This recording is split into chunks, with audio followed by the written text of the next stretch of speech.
नमस्कार, grand news network में आप सभी का स्वागत है और आज की ताजा खबरों के साथ मैं हूं आपके साथ सीमा। चलिए अब एक नजर डाल लेते हैं आज की ताजा खबरों की ओर। देश भर में बढ़ते साइबर क्राइम के बीच ऑनलाइन ठगी के लिए म्यूल अकाउंट्स का इस्तेमाल अब साइबर अपराधियों का नया हथियार बन गया है। छत्तीसगढ़ में इसकी शुरुआत सबसे पहले बिलासपुर जिले से हुई, जहां सैकड़ों लोगों के बैंक खातों का उनके बिना जानकारी के इस्तेमाल कर ठगी की गई।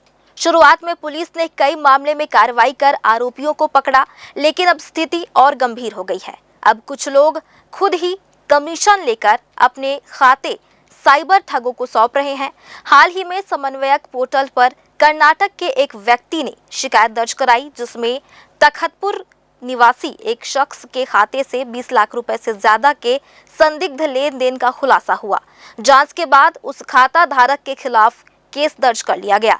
बिलासपुर पुलिस ने म्यूल अकाउंट्स के खिलाफ सख्त अभियान शुरू कर रखा है और अब तक 100 से ज्यादा बैंक खातों की जांच के बाद 36 एफआईआर दर्ज किए जा चुके हैं। ऐसे खातों को फ्रीज कर कानूनी कार्रवाई की जा रही है।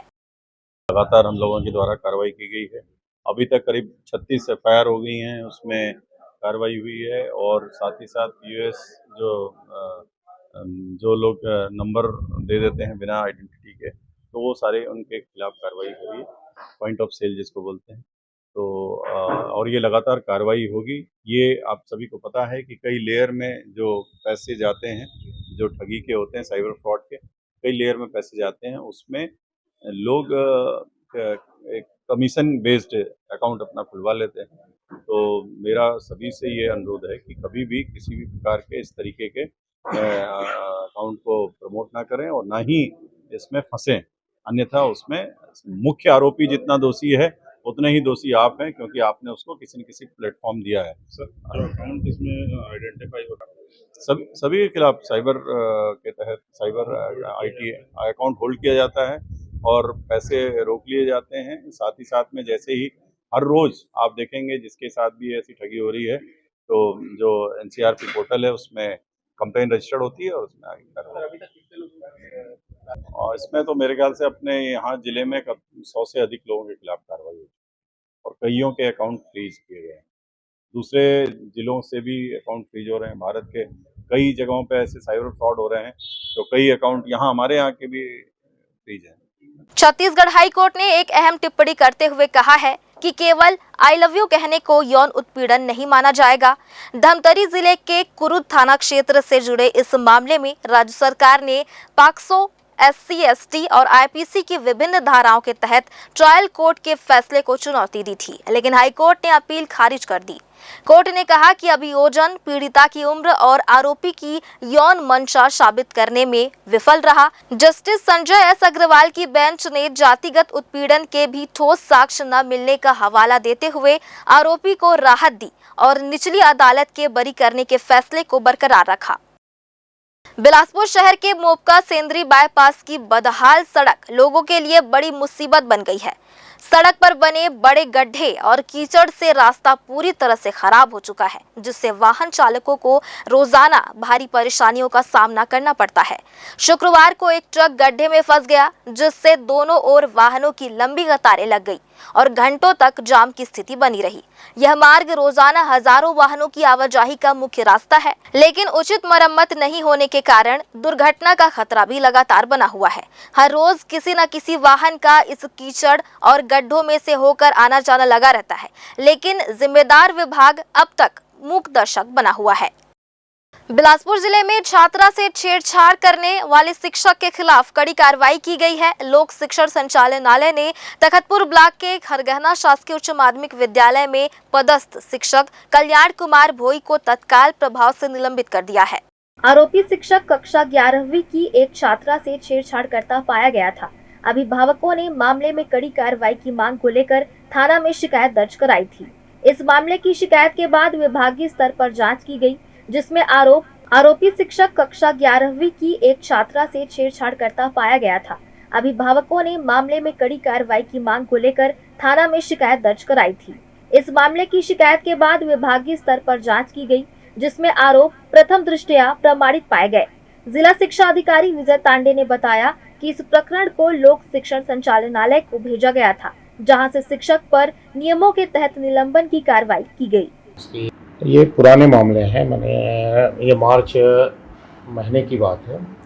उसमें शिक्षक के द्वारा अप्राकृतिक कार्य किया गया है, अनैतिक कार्य किया गया है। अनैतिक कार्य नहीं होना चाहिए था। उसकी रिपोर्ट थाने पे की गई है, जिसके जांच करने के बाद FIR दर्ज कराने के बाद उनकी जो जांच प्रतिवेदन DPI में भेजा गया और वहाँ पर से उनका निलंबन की कार्रवाई की गई है।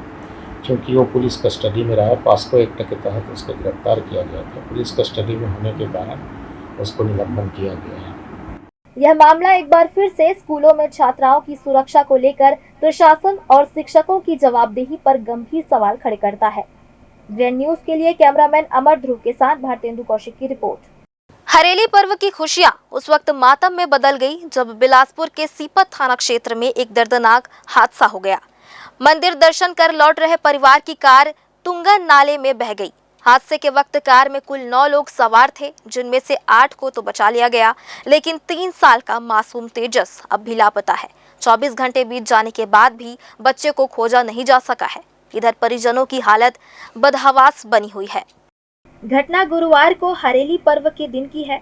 खमरिया निवासी मोहन लाल साहू उर्फ भोला अपने परिवार और रिश्तेदारों के साथ वेगनार कार से शिव शक्ति पीठ दर्शन कर वापस लौट रहा था, लेकिन झलमला के तुंगन नाले पर बने पुल को पार करने के दौरान लगभग 3 फीट ऊपर से बह रहे पानी में कार बह गई।